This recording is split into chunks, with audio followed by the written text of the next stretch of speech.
দেখুন, সারা দেশের যে বাংলা বিরোধী পরিবেশ কেন্দ্রীয় সরকার বিজেপি সরকার তৈরি করেছে তার সঙ্গে সাযুজ্য রেখেই ডিভিসি গোটা বাংলাকে ডুবিয়ে দিচ্ছে। মাননীয় মুখ্যমন্ত্রী জননেত্রী মমতা বন্দ্যোপাধ্যায় নিজে সেই বন্যা কবলিত এলাকায় রয়েছেন, আজকেও রয়েছেন। আমি প্রশ্ন করেছিলাম যে ডিভিসি কত জল ছেড়েছে। ডিভিসির জল ছাড়ার পরিমাণে উত্তরে ওরা জানিয়েছে যে 18ই জুন থেকে 15ই জুলাই, মানে এক মাসও নয়, তার মধ্যে ওরা জল ছেড়েছে 27,987 লক্ষ কিউবিক মিটার। আমরা বলছি যে 2 মাসে, জুন এবং জুলাই মাসে ডিভিসি জল ছেড়েছে 50,02,087 লক্ষ কিউবিক মিটার। অভাবনীয়। এবং এটা মনে রাখতে হবে 2023-এর থেকে এই পরিমাণ হচ্ছে 30 গুণ, 2024-এর থেকে 11 গুণ। আমি জানতে চেয়েছিলাম যে রাজ্য সরকার, বাংলার সরকারের সঙ্গে আলোচনা করা হয়েছে কিনা। তার হ্যাঁও নেই, নাও নেই।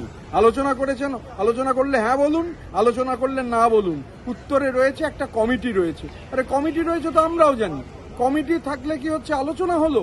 তার মানে বাংলার সরকারকে অন্ধকারে রেখে, বাংলাকে না জানিয়ে এই যে বিপুল পরিমাণ জল, অভাবনীয়।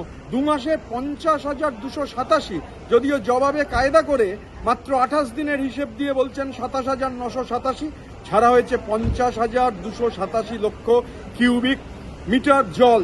এবং আমাদের গোটা দক্ষিণবঙ্গের ফসল ধ্বংস হয়ে গেছে, দক্ষিণবঙ্গের বাঁধগুলো ধ্বংস হয়ে গেছে, দক্ষিণবঙ্গের রাস্তাঘাট ধ্বংস হয়ে গেছে, ঘরবাড়ি ধ্বংস হয়েছে, ও গবাদি পশু ধ্বংস হয়েছে, মানুষ পথের ভিখিরি হয়েছেন। বাংলাকে ডুবিয়ে দেওয়ার জন্য কেন্দ্রীয় সরকারের দেশবিরোধী যে ষড়যন্ত্র, তার অংশ হিসেবে ডিভিসি এই ষড়যন্ত্র করছে। ওরা ভুলে যাচ্ছে যে ওরা জল ছেড়ে বাংলার মানুষকে ডুবিয়ে দিতে পারে, ডুবিয়ে দেওয়ার চেষ্টা করতে পারে। এটা ম্যানমেড ডিজাস্টার, ম্যানমেড বন্যা। ডিভিসি এই বন্যা ঘটিয়েছে। মমতা বন্দ্যোপাধ্যায় একদম দাঁড়িয়ে বন্যা কবলিত এরিয়ায়, বন্যা কবলিত এলাকায় গোটা পরিস্থিতির সরজমিনে গোটাটা তদারকি করছেন, মানুষের পাশে দাঁড়াচ্ছেন। বিজেপি জল ছেড়েছে।